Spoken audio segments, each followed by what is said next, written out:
നമസ്കാരം. മലയാളി വാർത്ത ഇൻസൈഡിലേക്ക് സ്വാഗതം.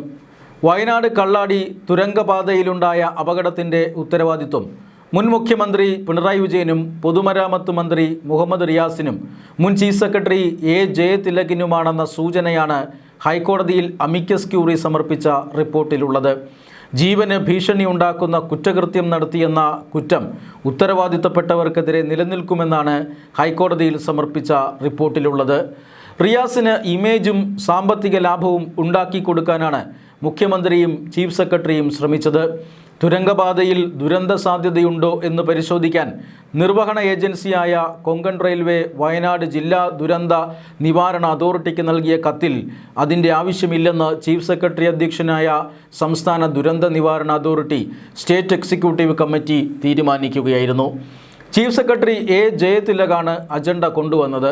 പദ്ധതിയുടെ ദുരന്ത സാധ്യതകളും പരിസ്ഥിതി ആഘാത പഠനവും സംബന്ധിച്ച് വനം പരിസ്ഥിതി മന്ത്രാലയത്തിൻ്റെ തീരുമാനമാണ് അന്തിമമെന്നും ദുരന്ത നിവാരണ അതോറിറ്റിക്ക് നിയമപരമായി ഒന്നും ചെയ്യാനില്ലെന്നും തീരുമാനിക്കുകയായിരുന്നു.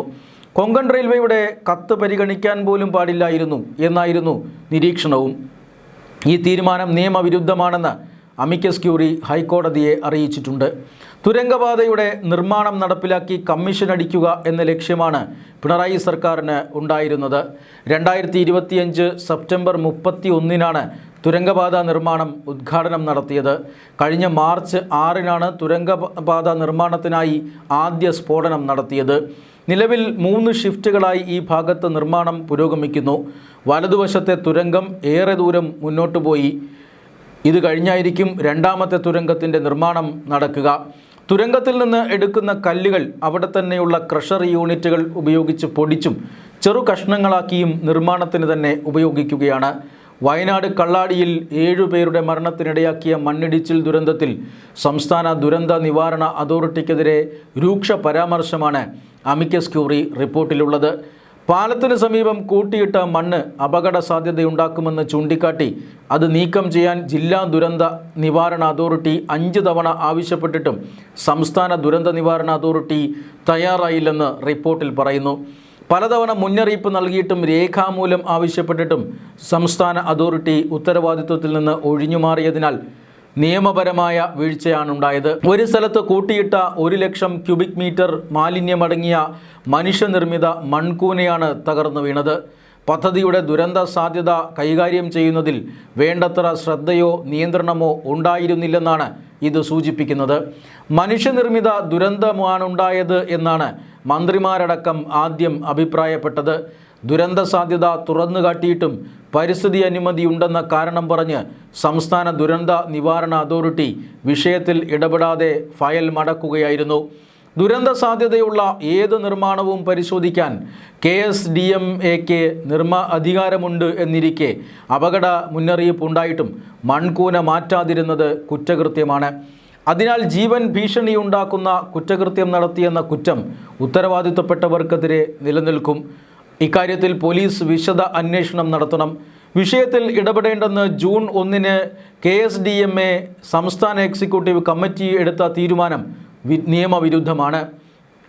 ഈ തീരുമാനം പിൻവലിക്കാൻ ഉത്തരവിടണമെന്ന് ഹൈക്കോടതിയോട് അമിക്കസ് ക്യൂറി ആവശ്യപ്പെട്ടിട്ടുണ്ട്.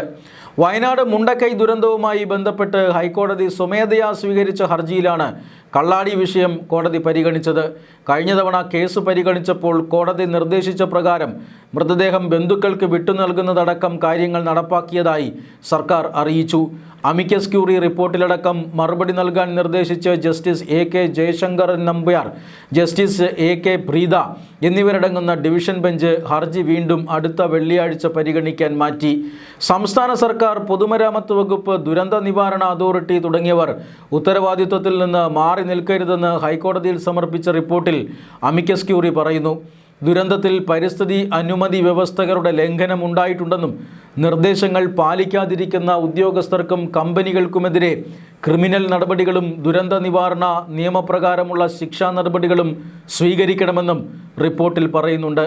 ദുരന്തത്തിന് കാരണം കരാർ കമ്പനിക്ക് സംഭവിച്ച വീഴ്ചയാണെന്ന് ആരോപിച്ചുകൊണ്ടുള്ള റിപ്പോർട്ട് നേരത്തെ സംസ്ഥാന സർക്കാർ ഹൈക്കോടതിയിൽ സമർപ്പിച്ചിരുന്നു. എന്നാൽ ഇപ്പോൾ സർക്കാരും ഇക്കാര്യത്തിൽ പ്രതിയായി. ഈ മാസം 7-ന് വയനാട് ജില്ലയിലെ അനാക്കംപോയിൽ, കള്ളാടി, മേപ്പാടി, ഇരട്ടക്കുഴൽ തുരങ്കപാത പദ്ധതി പ്രദേശത്തുണ്ടായ മണ്ണിടിച്ചിലിൽ ദുരന്തത്തിൽ 8 പേർ മരിക്കുകയും ഒട്ടേറെ പേർക്ക് പരിക്കേൽക്കുകയും ചെയ്തു. 2024 ജൂലൈയിൽ വലിയ ഉരുൾപൊട്ടലുണ്ടായ മുണ്ടക്കൈ, ചൂരൽമല പ്രദേശങ്ങൾക്ക് തൊട്ടടുത്താണ് ഈ തുരങ്ക കവാടം സ്ഥിതി ചെയ്യുന്നതെന്ന് അമിക്കസ് ക്യൂറി റിപ്പോർട്ടിൽ ചൂണ്ടിക്കാട്ടുന്നു. ഇവിടെ പരിസ്ഥിതി അനുമതി വ്യവസ്ഥകളുടെ ലംഘനം ഉണ്ടായിട്ടുണ്ട്. തുരങ്ക നിർമ്മാണത്തിനായി ഖനനം ചെയ്തെടുക്കുന്ന മണ്ണും പാറയുമെല്ലാം നിർദ്ദിഷ്ട സ്ഥലങ്ങളിൽ മാത്രമേ നിക്ഷേപിക്കാവൂ എന്ന പരിസ്ഥിതി അനുമതിയിലെ വ്യവസ്ഥകൾ പൂർണ്ണമായും ലംഘിക്കപ്പെട്ടെന്ന് റിപ്പോർട്ട് പറയുന്നു. ഏകദേശം 1 ലക്ഷം ക്യൂബിക് മീറ്റർ മണ്ണ് മീനാക്ഷി പാലത്തിന് സമീപമുള്ള തുരങ്ക കവാടത്തിനടുത്ത് വലിയ കുന്നുകൂട്ടിയിട്ടിരിക്കുകയായിരുന്നു. ഇത് ദുരന്ത സാധ്യത വർദ്ധിപ്പിക്കുന്നു എന്ന് കാണിച്ച് വയനാട് ജില്ലാ ദുരന്ത നിവാരണ അതോറിറ്റി 5 തവണ കത്തുകൾ നൽകിയിട്ടും അധികൃതരോ കോൺട്രാക്ടറോ ഇത് മാറ്റിയില്ലെന്നും റിപ്പോർട്ടിലുണ്ട്. പരിസ്ഥിതി അനുമതിയിലെ വ്യവസ്ഥകൾ കൃത്യമായി പാലിക്കപ്പെടുന്നുണ്ടെന്ന് ഉറപ്പുവരുത്താനുള്ള പ്രാഥമികവും പ്രധാനപ്പെട്ടതുമായ ഉത്തരവാദിത്വം സംസ്ഥാന സർക്കാരിനും പ്രത്യേകിച്ച് പൊതുമരാമത്ത് വകുപ്പിനുമാണെന്ന് റിപ്പോർട്ടിലുണ്ട്. തുരങ്കത്തിൻ്റെ നിർമ്മാണ പ്രവർത്തനങ്ങൾ മുഴുവനായും കൊങ്കൺ റെയിൽവേ കോർപ്പറേഷൻ ലിമിറ്റഡിന് കൈമാറി എന്ന കാരണത്താൽ പരിസ്ഥിതി അനുമതിയിലെ വ്യവസ്ഥകൾ പാലിക്കുന്നതിൽ നിന്നും ഒഴിഞ്ഞുമാറാൻ സംസ്ഥാന സർക്കാരിനോ പൊതുമരാമത്ത് വകുപ്പിനോ സാധിക്കില്ല എന്നാണ് റിപ്പോർട്ടിൽ പറയുന്നത്. അതോടൊപ്പം പരിസ്ഥിതി അനുമതിയുള്ള പദ്ധതികളിൽ തങ്ങൾക്ക് നിയമപരമായ അധികാരമില്ലെന്നും അതിനാൽ ഇടപെടാൻ കഴിയില്ലെന്നുമുള്ള സംസ്ഥാന ദുരന്ത നിവാരണ അതോറിറ്റിയുടെ നിലപാടിനെയും റിപ്പോർട്ട് വിമർശിക്കുന്നു. 2005 ദുരന്ത നിവാരണ നിയമപ്രകാരം ദുരന്ത സാധ്യതകൾ വിലയിരുത്താനും തടയാനും ദുരന്ത നിവാരണ അതോറിറ്റിക്ക് നിയമപരമായ അധികാരമുണ്ടെന്നും അമിക്കസ് ക്യൂറി വ്യക്തമാക്കുന്നു. ദുരന്ത നിവാരണത്തിനും അതിൻ്റെ ആഘാതം കുറയ്ക്കുന്നതിനുമുള്ള നിയമപരമായ ഉത്തരവാദിത്വമുള്ള സ്റ്റാറ്റ്യൂട്ടറി അതോറിറ്റിയായ സംസ്ഥാന ദുരന്ത നിവാരണ അതോറിറ്റിക്ക് തങ്ങളുടെ ചുമതലകളിൽ നിന്നും ഒഴിഞ്ഞുമാറാൻ സാധിക്കില്ല. പരിസ്ഥിതി അനുമതി ലഭിച്ചിട്ടുണ്ട് എന്ന പേരിൽ കൊങ്കൺ റെയിൽവേ കോർപ്പറേഷൻ ലിമിറ്റഡിൻ്റെ ആവശ്യാനുസൃതം ജില്ലാ ദുരന്ത നിവാരണ അതോറിറ്റി ദുരന്ത നിവാരണത്തെക്കുറിച്ചുള്ള അനുമതിക്കായി നൽകിയ അപേക്ഷ നിരസിക്കാൻ സംസ്ഥാന അതോറിറ്റിക്ക് അധികാരമില്ല. അതുകൊണ്ട് തന്നെ തീരുമാനമെടുക്കാൻ വിസമ്മതിച്ച സംസ്ഥാന ദുരന്ത നിവാരണ അതോറിറ്റിയുടെ തീരുമാനം പൂർണ്ണമായും നിയമവിരുദ്ധമാണെന്ന് റിപ്പോർട്ടിൽ പറയുന്നു. ഭാവിയിൽ അതീവ ഗുരുതരമായ പ്രത്യാഘാതങ്ങൾക്കും നാശനഷ്ടങ്ങൾക്കും വഴിതെളിക്കുമെന്നാണ് ദുരന്ത നിവാരണ അതോറിറ്റിയുടെ നടപടിയെന്നുമാണ് റിപ്പോർട്ടിൽ പറയുന്നത്. പരിസ്ഥിതി അനുമതിയിലെ വ്യവസ്ഥ പ്രകാരം തൊഴിലാളികളുടെ സുരക്ഷയ്ക്കായി മുകളിൽ നിന്നോ വശങ്ങളിൽ നിന്നോ മണ്ണും പാറയും ഇടിഞ്ഞു വീഴാതിരിക്കാനുള്ള മുൻകരുതലുകൾ എടുക്കേണ്ടതായിരുന്നു. മരിച്ചവരിൽ അവിടുത്തെ സെക്യൂരിറ്റി ജീവനക്കാരും മൺകൂന പരിശോധിക്കാൻ പോയ ജീവനക്കാരും ഉൾപ്പെടുന്നു. സുരക്ഷാ മാനദണ്ഡങ്ങൾ പാലിക്കുന്നതിൽ വീഴ്ചയുണ്ടായോ എന്ന സാങ്കേതിക അന്വേഷണത്തിലൂടെ കണ്ടെത്തണമെന്ന് റിപ്പോർട്ട് ആവശ്യപ്പെടുന്നു. പദ്ധതിക്ക് നിർബന്ധമായും ഉണ്ടായിരിക്കേണ്ട contractors all risk insurance policy ഹാജരാക്കാൻ നിർദ്ദേശിക്കണമെന്ന് റിപ്പോർട്ട് ആവശ്യപ്പെടുന്നു.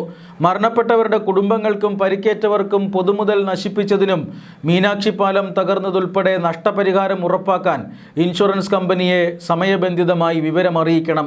ദുരന്തം പ്രകൃതിദത്തമാണെന്ന് സ്ഥാപിക്കാൻ കമ്പനി ശ്രമിച്ചാൽ ഇൻഷുറൻസ് തുക ലഭിക്കില്ലെന്നും റിപ്പോർട്ടിൽ സൂചിപ്പിക്കുന്നു.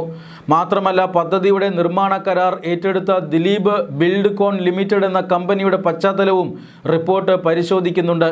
2021 ആന്ധ്രാപ്രദേശിലെ അനകപ്പള്ളിയിൽ ഫ്ലൈ ഓവർ തകർന്ന് 2 പേർ മരിച്ച സംഭവത്തിലും 2026 ബംഗളൂരുവിലെ തുരങ്കപാത നിർമ്മാണത്തിനുള്ള ടെൻഡറിൽ നിന്ന് അയോഗ്യരാക്കപ്പെട്ടതിലും ഈ കമ്പനി ഉൾപ്പെട്ടിട്ടുണ്ടെന്ന വിവരങ്ങൾ മുൻകാല പരിശോധനകളുടെ ഭാഗമായി വ്യക്തമാകുന്നുവെന്ന് റിപ്പോർട്ടിലുണ്ട്. സ്വതന്ത്ര വിദഗ്ധ സമിതിയുടെ സാങ്കേതിക സുരക്ഷാ ഓഡിറ്റ് പൂർത്തിയാകുന്നതുവരെ തുരങ്ക നിർമ്മാണ പ്രവർത്തനങ്ങൾ നിർത്തിവെക്കുക, ബാക്കിയുള്ള മൺകൂന അടിയന്തരമായി സുരക്ഷിതമാക്കി നിശ്ചിത സ്ഥലത്തേക്ക് മാറ്റുക, അപകട സാധ്യതയുള്ള മേഖലയിലെ താമസക്കാരെ മാറ്റിപ്പാർപ്പിച്ച് ഇരകൾക്ക് അടിയന്തര ധനസഹായം നൽകുക, സംസ്ഥാന ദുരന്ത നിവാരണ അതോറിറ്റിയുടെ തെറ്റായ തീരുമാനം തിരുത്തി പുതിയ സർക്കുലർ ഇറക്കുക, നിർദ്ദേശങ്ങൾ പാലിക്കാതിരുന്ന ഉദ്യോഗസ്ഥർക്കും കമ്പനികൾക്കുമെതിരെ ക്രിമിനൽ നടപടികളും ദുരന്ത നിവാരണ നിയമപ്രകാരമുള്ള ശിക്ഷാ നടപടികളും സ്വീകരിക്കുക തുടങ്ങിയ ശുപാർശകളും അമിക്കസ് ക്യൂറി മുന്നോട്ട് വയ്ക്കുന്നുണ്ട്. അതുകൊണ്ട് തന്നെ ഹൈക്കോടതിയുടെ കരങ്ങളിൽ നിന്നും സർക്കാരിന് ഊരിപ്പോകാനാവില്ല. കോഴിക്കോട്, വയനാട് ജില്ലകളെ ബന്ധിപ്പിക്കുന്ന തുരങ്കപാതയ്ക്ക് 2134.5 കോടി രൂപയുടെ കിഫ്ബി ധനാനുമതി ലഭിച്ചിരുന്നു. കോഴിക്കോട്ട് നിന്നും വയനാട്ടിലേക്കുള്ള യാത്രാദൈർഘ്യം കുറയ്ക്കാനും വയനാടിനെ പുറം ലോകവുമായി എളുപ്പത്തിൽ ബന്ധിപ്പിക്കാനും ഉദ്ദേശിച്ചുകൊണ്ടുള്ള ഈ തുരങ്കപാത യാഥാർത്ഥ്യത്തിലേക്ക് നടന്നെടുക്കുമ്പോൾ ഈ പ്രദേശങ്ങളിലെ ജനങ്ങളുടെ പ്രതീക്ഷകൾ കുന്നോളമാണ്. അതോടൊപ്പം പദ്ധതി നടപ്പാക്കരുതെന്ന ആവശ്യവുമായി പരിസ്ഥിതിവാദികളും സജീവമായി രംഗത്തുണ്ടായിരുന്നു. ആനക്കമ്പോയിൽ കള്ളാടി മേപ്പാടി റോഡിന് വേണ്ടി 30 വർഷം മുമ്പ് തുടങ്ങിയ ശ്രമങ്ങൾ എവിടെയും എത്തിയിരുന്നില്ല. ചുരത്തിലെ ബദൽ പാതകൾക്കായിട്ടുള്ള ശ്രമങ്ങളെല്ലാം പദ്ധതികളായും സ്വപ്നങ്ങളായും തന്നെ തുടരുന്നതോടുകൂടിയാണ് ടണൽ റോഡ് എന്ന ആശയം ഉയർന്നു വന്നത്. പിന്നീട് ഇത് എത്രത്തോളം പ്രായോഗികമാകുമെന്ന അന്വേഷണങ്ങളായി. കോഴിക്കോട് ജില്ലയിൽ മറിപ്പുഴ വരെയും വയനാട് ഭാഗത്ത് കള്ളാടി 900 എസ്റ്റേറ്റ് വരെയും നേരത്തെ തന്നെ റോഡ് പൂർത്തിയാക്കിയിരുന്നു. മറിപ്പുഴ മുതൽ തുരങ്കം തുടങ്ങുന്ന സ്വർഗം കുന്ന് വരെ പഴയ റോഡുണ്ട്. എന്നാൽ മറിപ്പുഴയിൽ ഇരുവഴിഞ്ഞിപ്പുഴയ്ക്ക് കുറുകെ പാലം യാഥാർത്ഥ്യമാകേണ്ടതുണ്ട്. തുരങ്കപാത യാഥാർത്ഥ്യമായാൽ കോഴിക്കോട് ജില്ലയിലെ ആനക്കാമ്പോയിൽ നിന്ന് 16 കിലോമീറ്റർ സഞ്ചരിച്ചാൽ മേപ്പാടിയിലെത്താനാകും.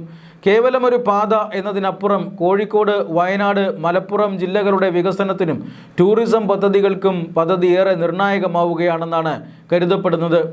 3 ജില്ലകളിലെ യാത്രയും ചരക്ക് നീക്കവും ഏറെ എളുപ്പത്തിലാക്കുന്നതാണ് തുരങ്കപാത. മലപ്പുറത്ത് നിന്നും കോഴിക്കോട് നിന്നും കർണാടകയിലേക്കുള്ള ദൂരവും ഗണ്യമായി കുറയും.